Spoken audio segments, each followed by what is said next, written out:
Finnegodson Elementary Principal Evangeline Iglesias was ready to power up the 16 classrooms left without working AC units after her Dededo campus was hit by vandals last week, only to find the newly replaced 1,400 feet in copper wires stolen. Again, Iglesias suspects the culprit is climbing school roofs to access the wires. Somebody would have to be strong enough. They have to be more than one person, of course, because those wires are pretty heavy. And to take it from the third floor on the building, that's a pretty high area. They need a ladder to climb it.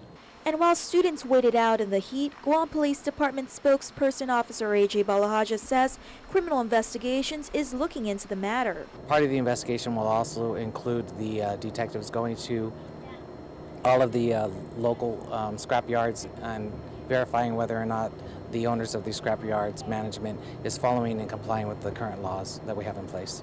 Balahaja says scrap yards and recycling centers are required by law to contact GPD if they suspect theft, but no leads have been reported to date. What they should be doing is they should be noting all people that bring in scrap by checking their IDs, writing down information pertinent to the people that are selling the scrap to the scrap yard, so that if police do have questions, they're able to obtain that list. According to Department of Education Deputy Director of Assessment and Accountability Rob Malay, copper wire vandals aren't just a problem for DOE, but the island community as a whole, especially during the holiday season. We know it's bigger than just the Department of Education. We know that they're cutting down telephone poles and taking wire all over the island. So, I mean, until the community as a whole, inclusive of the scrap yards, the recycle centers, say, look, we're not going to buy it from you, so don't even bother. Malay says combined damages from copper wire vandals total upwards of $50,000 in materials.